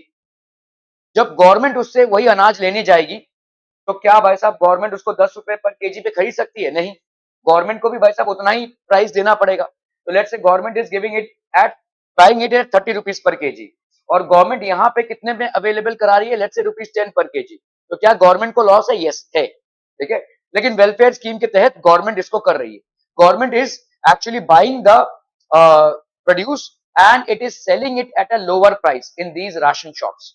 तो is government at a loss? Yes it is, ठीक है, लॉस में तो है, ठीक है, लेकिन करना पड़ेगा। क्या है, पब्लिक के लिए तो ये अगर अवेलेबल कराना है और फूड क्राइसिस से डील करना है, so definitely it is something that the government will have to do, ठीक है। Okay, so public distribution system के चलते भाई साहब ये कराना बहुत जरूरी है। बफर स्टॉक क्या होता है? बफर स्टॉक मतलब होता है भाई साहब आपका एक्सेसिव स्टॉक, ठीक है। बफर मतलब एक्सेसिव, जो आपके कंजम्पशन के बियॉन्ड हो। तो गवर्नमेंट हर समय एक बफर स्टॉक रखती है, और ये बफर स्टॉक होता है आपके इवेंचुअलिटी से डील करने के लिए।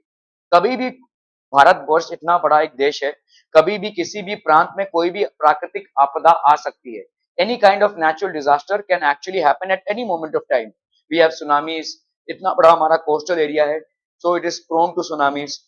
We have earthquakes which can come at any moment of time. We have the possibility of forest fires and so on and so forth. Famines, drought, बहुत कुछ हो सकता है, ठीक है, जिससे अचानक भयानक में फूड क्राइसिस हो जाएगा। जैसे आपका जब ये कोरोना का टाइम था, ठीक है, या कोविड का टाइम था, तब आपका 2 साल भाई साहब एक क्राइसिस ही तो चल रहा था, ठीक है। सबसे पहले तो लोगों का यही आया कि यार खाना कहाँ से आएगा, बट समहाउ गवर्नमेंट ने मेंटेन किया कि यार इमरजेंसी सर्विसेज के व्हीकल्स को नहीं रुकेंगे, या इमरजेंसी सर्विसेज में जो लोग इन्वॉल्व है उनको नहीं रोका जाएगा। तो फार्मर्स अपनी फार्मिंग अगर करना चाहते हैं तो करेंगे, ठीक है। So these are things that were adopted, okay. तो ये है भाई साहब आपका बफर स्टॉक। बफर स्टॉक मतलब क्या है? जो एक्सेसिव स्टॉक है, even after the entire nation has consumed whatever is left over as excess is known as buffer stock. ठीक है, क्लियर है? Buffer stock is a stock of food grains, namely wheat and rice, procured by the government through the Food Corporation of India. इसको लिख लीजिए भाई साहब, ठीक है? Wheat और rice, which is basically procured by the government through Food Corporation of India.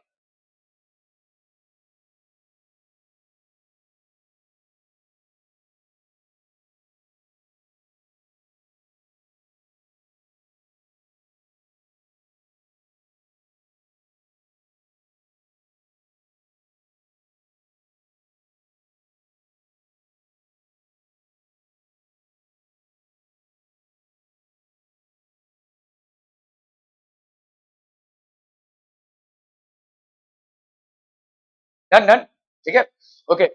Food corporation of India, तो आपका भाई साहब बफर स्टॉक होता क्या है? तो this is basically obtain, do you know why this buffer stock is created by the government? To distribute food grains in the deficit areas. तो deficit areas में फूड ग्रेन्स को डिस्ट्रीब्यूट करना। ऐसे बहुत सारे एरियाज हैं जहां पे फूड प्रोडक्शन ठीक से हुआ नहीं है या प्रॉपर चैनल से फूड पहुंचा नहीं है, तो वहां तक भाई साहब फूड को डिस्ट्रीब्यूट करने के लिए ये बफर स्टॉक क्रिएट किया जाता है, ठीक है। सो किसी भी कारणवश हो, वहां पे भाई साहब एग्रीकल्चर प्रोड्यूस नहीं हुआ या भाई साहब कोई प्राकृतिक आपदा आ गई, ऐसे तमाम कारणों के वजह से to distribute food grains in the deficit areas and shortage and to meet up with the shortage among the poor strata of the society at a price lower than the market price is known and also known as issue price. तो यहाँ पे भाई साहब एक issue price में government इसको मुहैया कराती है which is much lower than the market price.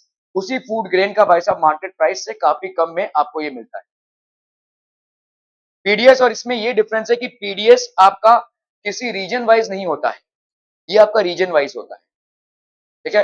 अक्सर आपने सुना रहेगा जैसे महाराष्ट्र में विदर्भ जो एरिया है वहां पे काफी फार्मर्स ने सुसाइड किया है, ठीक है। Why? Because there is no availability of excessive water for irrigation. तो वो भुखमरी से मर रहे हैं, वो अपने फैमिली को नहीं मरता देखते हैं, इसलिए वो भाई साहब खुद सुसाइड कर रहे हैं। तो ये एक ऐसा रीजन है जहां पे भाई साहब भुखमरी है, ठीक है। वहां पे ग्रेन्स का डिस्ट्रीब्यूशन करना, लेकिन आपको जो पीडीएस राशन शॉप्स हैं वो आपको कामोटे में भी मिल जाएंगे। वो आपको जहां पे ऐसे एरियाज हैं जहां पे भुखमरी का कंडीशन नहीं है वहां पे भी मिल जाएंगे, क्योंकि ये पब्लिक जो है वो सब जगह है। समझ में आ रहा है? ये कुछ स्पेशल एरियाज में गवर्नमेंट मुहैया करा रही है, ठीक है। Special areas who are prone to food shortage, ठीक है। Special areas who are prone to basically agricultural production shortage, ठीक है। So at a price lower than the market price is known as issue price. क्या ये समझ में आ रहा है? पीडीएस और इसमें क्या फर्क है? पीडीएस आप भाई साहब हर जगह होगा, तो आपको कलमबोली में भी भाई साहब राशन शॉप मिल जाएगा, कामोटे में भी राशन शॉप मिल जाएगा, वाशी में भी राशन शॉप मिल जाएगा, सब जगह मिलेगा। लेकिन ये सब जो है ये उन जगहों पे स्पेशली कराए जाते हैं जहां पे आपका फूड शॉर्टेज है या किसी कारणवश एग्रीकल्चर प्रोडक्शन नहीं हो पा रहा है, ठीक है। हर हर साल भाई साहब एग्रीकल्चर प्रोड्यूस जो है तो बाढ़ में खत्म हो जाती है। ऐसा सिचुएशन अगर कहीं पे है तो वहां पे ऐसा करते हैं, कुछ पूछने वाले थे नहीं? Okay. So to resolve problem of short, तो यहाँ पे कुछ कैलामिटी प्रोन एरियाज होते हैं। जैसे अगर आप देखोगे ब्रह्मपुत्र के आजू बाजू जितने भी आपके गांव हैं लगभग हर साल वहां पे बाढ़ आती है। आसाम में लगभग हर साल बाढ़ आती है। बिहार के कुछ ऐसे क्षेत्र है जहां पे हर साल बाढ़ आती है, और बाढ़ आती है तो मतलब इनके घर ढह जाते हैं भाई साहब, इनका जो फसल है सब बर्बाद हो जाता है। ये कंटिन्यूअसली हो रहा है, ठीक है। दीज आर बेसिकली ये हम भी ऐसे ही फूड डिस्ट्रीब्यूशन कर रहे थे जब अर्थक्वेक हो रहा था ना, तो ऐसे ही भाई साहब हम भी बड़े बड़े ऐसे बहुत बड़े बड़े पीतल के वो थे और उन पे हम डिस्ट्रीब्यूट कर रहे थे। खैर, so resolve the problem of shortage during calamity. Calamity हुई है भाई साहब, ठीक है, फ्लड्स हुए हैं, फ्लड्स होना, सुनामीज होना, ऐसे कुछ एरियाज है जहां पे रेगुलरली आपका सूखा पड़ता है।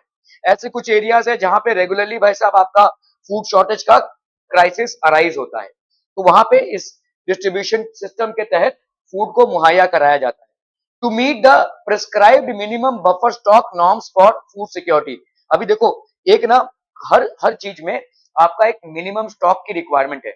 मतलब देखो जो लोग फाइनेंशियल एनालिस्ट होते हैं ना, उन लोग भाई साहब, जैसे अगर आप एक दुकान चला रहे हो, समझ लीजिए आपकी गारमेंट्स की शॉप है, ठीक है, दिवाली का मौसम है, एक कोई त्योहार का मौसम है, आपने भाई साहब स्टॉक पाइल अप किया, सब खाली हो गया जी, तब इतना क्राउड आया लेकर चला गया, तो क्या आप खाली दुकान लेकर कल बैठे रहेंगे? नहीं, आपने प्लानिंग की रही होगी कि भाई साहब मेरा इतना सेल है, कुछ कुछ महीनों में मेरा सेल बढ़ जाता है, कुछ कुछ महीनों में सेल मेरा कम रहता है, तो उसके हिसाब से आप स्टॉक पाइल अप करके रखेंगे, है ना। If you are an efficient administrator, that is what you will do कि हाँ कुछ महीनों में मेरे को स्टॉक ज्यादा रखना पड़ेगा, कुछ महीनों में कम रखना पड़ेगा, इट विल डिपेंड, ठीक है। तो उसी हिसाब से आप अपना स्टॉक रखेंगे। आपने स्टॉक रखा, अच्छा खासा स्टॉक रखा, सब लेकर चले गए भाई साहब, दुकान खाली, अब कल क्या टन, ठीक है। तो कल आप दुगना मुनाफा कमा सकते थे, लेकिन आपके स्टॉक के मिसमैनेजमेंट के चलते आज आपके पास कुछ भी नहीं बचा।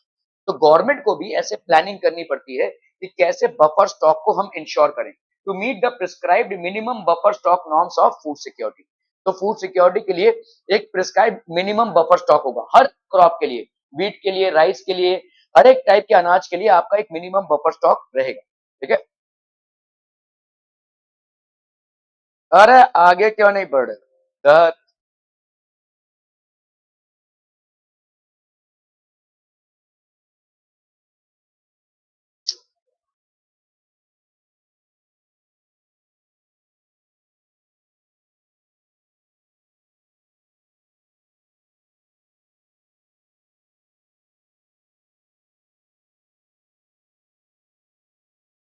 ओके, सो जैसे आप देखोगे, ये फूड सिक्योरिटी ऑफ इंडिया क्या है, भारतीय खाद्य निगम, ठीक है।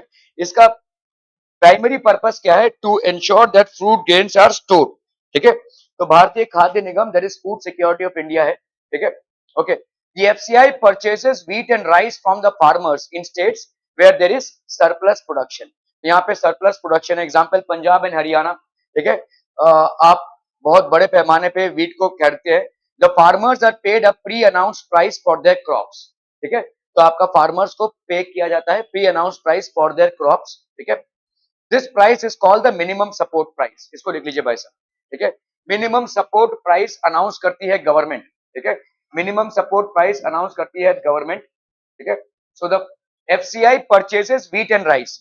व्हीट एंड राइस आपका स्टेपल डाइट है भाई साहब, भारत के हर एक राज्य में, हर एक घर में इसको कंजम्पशन किया जाता है ना, ठीक है। तो फूड कॉर्पोरेशन ऑफ इंडिया पहले व्हीट और राइस को सिक्योर करती है, ठीक है। भाई साहब आपके दूसरे भाजी हो या ना हो, लेकिन ये तो हर घर में बनना है, ठीक है। तो व्हीट और राइस को गवर्नमेंट परचेस करती है फार्मर से। The FCI purchases wheat and rice from the farmers in states where there is surplus production. ऐसे स्टेट जहां पे सरप्लस प्रोडक्शन है, बहुत ज्यादा प्रोडक्शन है, वहां पे फार्मर्स से ये परचेस करती है गवर्नमेंट, ठीक है। FCI produces, the farmers are paid a pre announced price for their crops. तो प्री अनाउंस प्राइस भाई साहब हम डिक्लेयर कर देते हैं, इतना प्राइस आपको मिलेगा, ठीक है। तो प्री अनाउंस प्राइस हम डिक्लेयर कर देते हैं फार्मर्स को, इतना प्राइस आपको मिलेगा। अभी देखो फार्मर्स घाटे में नहीं बेच सकते, तो एफसीआई को भी उनको वाजिब दाम देना पड़ेगा जैसा मार्केट में प्राइस चल रहा है। और प्रॉब्लम ये है कि गवर्नमेंट इन प्राइसेस को कंट्रोल नहीं कर सकती। अभी जैसे कोई फार्मर है, उसको भाई साहब 30 रुपए मिल रहा है अनाज, और गवर्नमेंट उससे खरीदने की कोशिश कर रही है 20 रुपए में, तो क्या वो गवर्नमेंट को बेचेंगे? नहीं बेचेंगे भाई साहब, ठीक है। तो गवर्नमेंट को भी at par with the market price आना पड़ेगा। Government will have to come at par with the market price, ठीक है, in order to purchase the food products from the farmer, ठीक है। तो वहां पे कोई नेगोशिएशन नहीं हो पाएगा। Okay, this price is called the minimum support price. इसको अपन बोलते हैं एमएसपी, ठीक है। इसको लिख लीजिए भाई साहब, the price at which government purchases crops from the farmers is known as minimum support price. इस प्राइस को अपन क्या बोलेंगे भाई साहब? Minimum support price.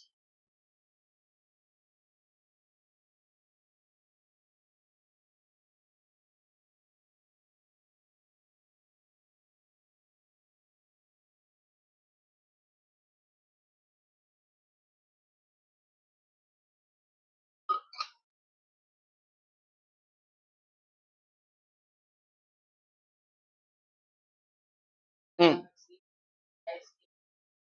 अचानक से जो भी चीज होती है उसको गवर्नमेंट कंट्रोल कर सकती है। मैं बताता हूं क्यों।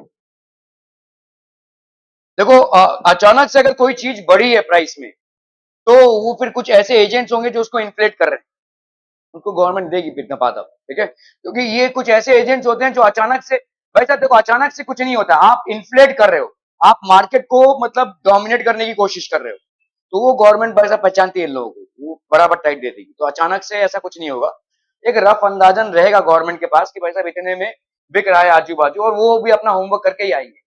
भाई साहब देखो गवर्नमेंट अगर नहीं भी आई, मतलब सारे ट्रांजैक्शन तो रिकॉर्ड होते हैं, तो फार्मर ने अगर किसी को बेचा रहेगा, जिस बंदे ने इसको खरीदा रहेगा, वो जीएसटी तो फाइल करेगा ना, उसी में गवर्नमेंट को पता चल जाएगा भाई साहब कितने में बिक रहा है। गवर्नमेंट को भाई साहब किसी को दरवाजा खटखटाने की जरूरत नहीं है कि भाई साहब कितने में राइस बेच रहे हो। जो ट्रांजैक्शन होता है उसी से पता चल जाता है। जीएसटी में आपको पता चल ही जाएगा ना, जब आप जीएसटी फाइल करेंगे इतने बड़े पैमाने पे भाई साहब अगर आप फार्म प्रोड्यूस खरीद रहे हैं तो you will obviously have to file a GST and then the government will know about it. ठीक है, सो ये अचानक भयानक में जो भी हो रहा है वो सब झोल झपाटा है और वो गवर्नमेंट भाई साहब पकड़ लेगी। ठीक है, उसमें कोई वो नहीं है। हाँ, कुछ और पूछे थे आप? नहीं, गवर्नमेंट की भी नहीं, बहुत बहुत कम। मतलब पॉसिबल ही नहीं है मेंटेन करना। गवर्नमेंट की फील्ड्स मेंटेन करना बहुत मुश्किल है। पहले रखती थी गवर्नमेंट, अभी तो मुझे नहीं मालूम या मुझे नहीं लगता रखती होगी, क्योंकि हाँ, बहुत कम ही होगा, मतलब पॉसिबिलिटी बहुत कम है, क्योंकि गवर्नमेंट की फील्ड्स में फार्मिंग वगैरह को मैनेज करना गवर्नमेंट के लिए एक बहुत बड़ा हेडेक है। आप देखो ना भाई साहब, अगर एक रोड का कॉन्ट्रैक्ट एक प्राइवेट कॉन्ट्रैक्टर को गवर्नमेंट दे रही है, क्यों दे रही है भाई साहब? क्योंकि ये सब मैनेज करना बहुत मुश्किल है। ठीक है, दे विल बेसिकली आपका कॉन्ट्रैक्ट बिड होगा, फिर जिसका भाई साहब लोएस्ट प्राइस होगा, हाई क्वालिटी को उसकी गवर्नमेंट भाई साहब बिडिंग में करती है। लेकिन गवर्नमेंट अपने एग्रीकल्चर प्रोड्यूस करके भाई साहब फूड प्राइसेस को कंट्रोल करे, ये बहुत दुविधापूर्ण बात है। ठीक है, तो ज्यादा करके गवर्नमेंट परचेज करती है फार्मर्स से at minimum support price. Marketing season 2011 for wheat, MSP देखिए यहाँ पे मिनिमम सपोर्ट प्राइस आपका कितना है, ₹14 पर KG. Minimum support price is the rate at which government buys from the farmers. तो ये फार्मर्स से भाई साहब खरीद रही है। The MSP is declared by the government every year before the sowing season.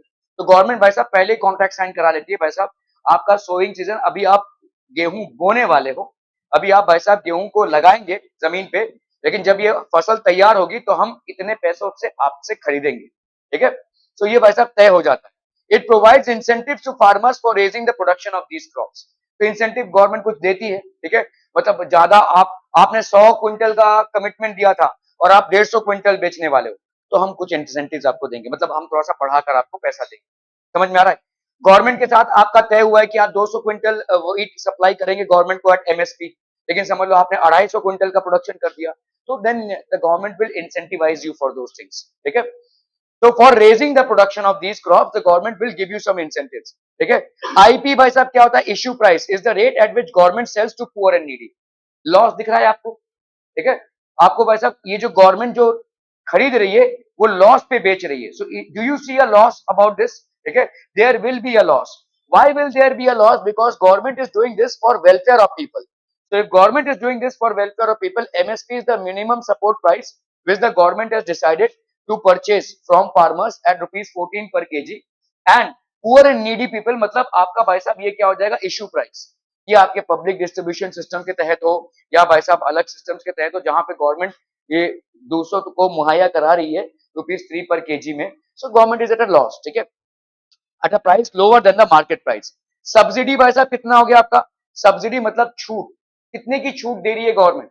₹14 जिससे खरीदा है उसको भाई साहब ₹3 में बेच रही है, मतलब कितने का लॉस पे बेच रही है गवर्नमेंट के लिए? ये जो ₹11 पर केजी हो गया ये सब्सिडी हो।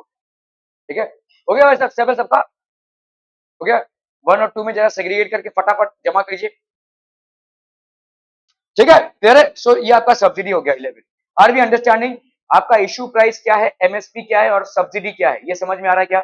MSP is the minimum support price. Government आपको सीड बोने के पहले ही वैसा कॉन्ट्रैक्ट साइन करा लेगा, भाई साहब 100 क्विंटल का अनाज तुम मुझे दे रहे हो, ठीक है, इतने प्राइस पे मैं दूंगा तुमको। ठीक है भाई साहब, तय हो गया। अगर तुमने 100 से बढ़ाकर 50 कर दिया तो I will give you some incentive, government will pay you some incentive. ये हो गया। इश्यू प्राइस भी गवर्नमेंट तय कर लेती है, जिस प्राइस पे गवर्नमेंट बेसिकली अवेलेबल कराएगी to the poor and needy. So इन दोनों प्राइसेस में जो डिफरेंस होता है उसको अपन बोलते हैं सब्सिडी। ठीक है, मतलब इतने छूट पे गवर्नमेंट इसको अवेलेबल करा रही है, तो ऑब्वियसली ये लॉस गवर्नमेंट को बेयर करना पड़ेगा। बाद में देगी ना भाई साहब। अगर फार्मिंग के लिए पैसे चाहिए तो आप लोन के तहत ले सकते हैं। गवर्नमेंट के बहुत सारे स्कीम्स हैं जिनके हिसाब से आप लोन लेकर फार्मिंग कर सकते हैं। और प्रॉब्लम यह है कि जो हमारा फार्मर वर्ग है वो ज्यादा करके साहूकार या महाजन के पास जाता है और वहीं पे वो फंस जाता है। ठीक है, गवर्नमेंट के इतने सारे स्कीम्स हैं कि उनका फायदा बहुत कम लोग उठाते हैं। वो उनके मतलब हमको भाई साहब आधार कार्ड लेगा, उनको भाई साहब जो जो ये पूरा प्रोसेस है वो बहुत बोरिंग लगता है। ठीक है, तो किसी साहूकार या महाजन के पास जाएंगे, एक फॉर्म पे साइन करेंगे, भाई साहब 20% के ब्याज पे उधार ले लेंगे, which is a bad decision actually. ठीक है, ठीक है, that would be it from my end for today.